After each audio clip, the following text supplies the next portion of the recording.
Good evening विद्यार्थियों आज हम पढ़ेंगे कक्षा 8 का प्रश्नावली 7.2 का एक प्रश्न। विद्यार्थियों, ये प्रश्न एक ऐसा प्रश्न है जो कि हम सबको जानना चाहिए, उस हर व्यक्ति को जानना चाहिए जो भी अपने दैनिक उपयोग की चीजें खरीदते हैं। ठीक है ना। तो यहाँ पर एक प्रश्न है। प्रश्न क्या है विद्यार्थियों कि सेल के दौरान एक दुकान सभी वस्तुओं के अंकित मूल्य पर 10% बट्टा देती है। बट्टा का मतलब क्या है विद्यार्थियों? छूट देती है। ठीक है, डिस्काउंट। रुपए 1450 अंकित मूल्य वाला एक जींस और 2 कमीजें जिनमें से प्रत्येक का अंकित मूल्य 850 रुपए है को खरीदने के लिए ग्राहक को कितना भुगतान करना पड़ेगा। प्रश्न तो बहुत ही आसान है विद्यार्थियों, लेकिन इसको हम थोड़ा सा नियम से समझ लेते हैं। ओके, फिर अंत में इसका शॉर्टकट सीख लेंगे। ठीक है, तो यहां पर हम लिखेंगे हल क्रमांक 1। पहले तो लिखेंगे विद्यार्थियों कि रुपए 1450 अंकित मूल्य वाला जींस, तो लिखेंगे यहाँ पे जींस पर अंकित मूल्य, जींस पर अंकित मूल्य जिसे हम सूची मूल्य भी कहते हैं विद्यार्थियों, कितना है? 1450 रुपए। ओके, अब लिख देंगे यहाँ पे चूंकि लगा के लिख दे इसे, इसलिए जींस पर डिस्काउंट, जींस पर डिस्काउंट, डिस्काउंट का मतलब क्या? बट्टा। तो बट्टा कितना होगा? जितना अंकित मूल्य होगा उसका 10% बट्टा होगा। ओके, तो लिखेंगे यहां 1450 का 10%। ओके, बराबर के नीचे बराबर लगाएंगे। 1450 का हटेगा गुणा लगेगा, ये 10 और प्रतिशत यहां से हटाएंगे विद्यार्थियों तो बटे में 100 आ जाएगा। इस तरह से एक शून्य से एक शून्य, दूसरे शून्य से दूसरा शून्य, तो ये कितना आ गया विद्यार्थियों? 145 रुपए, जो कि जींस पर हमें क्या मिलेगा? हमें नहीं विद्यार्थियों, जो ग्राहक इस जींस को खरीद रहा है। तो उस दुकानदार के द्वारा कितने रुपए का डिस्काउंट दिया जा रहा है विद्यार्थियों? जींस पर 145 रुपए। इसलिए जींस का क्रय मूल्य कितना होगा ग्राहक के लिए? 1450 माइनस का 145 ओके रुपए। तो यहां पे 1450 में हम 145 रुपए घटा देंगे विद्यार्थियों, तो ये कितना आ जाएगा? 1305 रुपए। घटा लें, यहां से ये 10 होगा, 10 में 5 घटाएंगे 5, ये 4 बचा विद्यार्थियों, 4 में 4 घटा 0, ये 4 से 1 घटा 3 और ये 1, तो 1305 रुपए आ जाएगा किस पर? जींस का क्रय मूल्य, एक जींस का। अब हम आगे चले विद्यार्थियों और हम यहाँ पे देखें कि 850 रुपए है किसका?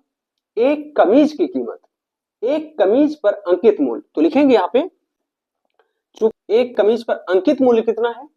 850 से, तो यहाँ पे हम 2 कमीज का अंकित मूल्य निकाल देंगे। अब लिखेंगे यहाँ पे आगे, चूंकि 2 कमीज पर अंकित मूल्य, 2 कमीज पर अंकित मूल्य एक पर 850 है विद्यार्थियों, तो 2 पर निकालने के लिए 2 का गुणा कर देंगे 850 में, तो 2 गुणे 850 रुपए, तो कितना आ जाएगा ये? 8 दूनी 16 और 50 दूनी 100, तो 1700 रुपए आ जाएगा। कितना आ जाएगा? 1700 रुपए। तो 2 कमीज की कीमत, 2 कमीज की कीमत नहीं विद्यार्थियों, 2 कमीज पर अंकित मूल्य कितना है? 1700 रुपए। क्लियर है? अब लिखेंगे यहां पे 2 कमीज का क्रय मूल्य, 2 कमीज का क्रय मूल्य बराबर 1700 का 10%, 10%, इस तरह से लिख देंगे, बराबर 1700 गुणे 10 और बटे में आ जाएगा कितना? 100। एक शून्य से इसका एक शून्य, दूसरे शून्य से इसका दूसरा शून्य काट दें, तो ये आ जाएगा कितना? 170 रुपए। ये आ गया दोनों कमीज का क्या? डिस्काउंट आ गया, बट्टा आ गया, छूट आ गया। ओके, अब हम यहाँ पे निकालेंगे दो कमीज का क्रय मूल्य। दो कमीज का क्रय मूल्य बराबर 1700 माइनस 170 रुपए। इसको घटा लें विद्यार्थियों तो कितना आ जाएगा, ये 1530 रुपया। 1530 रुपए घटा लें, शून्य से शून्य घटेगा, शून्य ही रहेगा। अब इसको 10 करें, 10 में 7 घटाएं 3, ये बचा कितना 6, 6 में 1 घटाएं 5 और ये आ जाएगा 1। क्लियर? तो ये आ जाएगा क्या, ग्राहक के लिए क्रय मूल्य और विक्रेता के लिए विक्रय मूल्य है ये। अब लिखेंगे यहां पर एक जींस और दो कमीज के लिए ग्राहक को दे कुल राशि बराबर कितना हो जाएगा ये। तो यहां पर ये वाला अमाउंट देखें विद्यार्थियों 1305 और यहां पे 1530, ठीक है।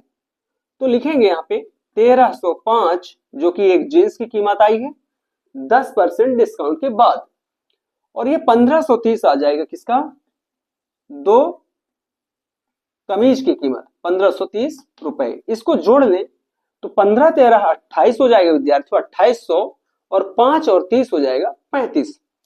तो ये आ जाएगा कितना, 2835 रुपए। ठीक है, तो इस प्रकार से हमने क्या देखा कि एक जींस और दो कमीज लेने पर हमें 10% के डिस्काउंट में कितने में मिल जाएगा, हमें मतलब ग्राहक को। ओके, सपोज दैट हम ग्राहक हैं, ठीक है ना। तो उस दुकानदार के द्वारा हमें कितने पर दिया जाएगा, 2835 रुपए में दिया जाएगा। क्लियर है? जबकि टोटल इसका जो अंकित मूल्य है विद्यार्थियों वो है 3150 रुपए। क्लियर?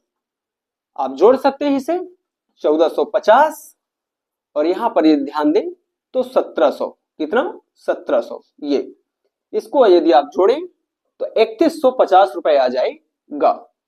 ठीक है, 17 13 30 और 100 ये और ये 50, ठीक है ना, तो 3150 रुपए। तो इस तरह जींस और कमीज की जो कीमत है वो दे करके और दुकानदार से ले लेंगे, जबकि दुकानदार है ग्राहक को कितना डिस्काउंट दे रहा है विद्यार्थियों, 10% का। अब इसका मैं आपको शॉर्टकट तरीका बताता हूं, ठीक है। इसका आप एक स्क्रीनशॉट ले लें या तो इसे अपनी कॉपी में नोट कर लें वीडियो को पॉज करके। ओके, चलिए इसका मैं थोड़ा सा आपको शॉर्टकट तरीका बताता हूं विद्यार्थियों। इसे मैं डिलीट करता हूं यहां से। ये है, थोड़ा सा आपको काम करना पड़ेगा, इतना बड़ा कुछ नहीं करना पड़ेगा, ठीक है। वो क्या है विद्यार्थियों, टोटल अंकित मूल्य लिखेंगे, टोटल अंकित मूल्य, ठीक है ना, कुल अंकित मूल्य, कुल अंकित मूल्य माइनस कुल अंकित मूल्य माइनस अंकित मूल्य का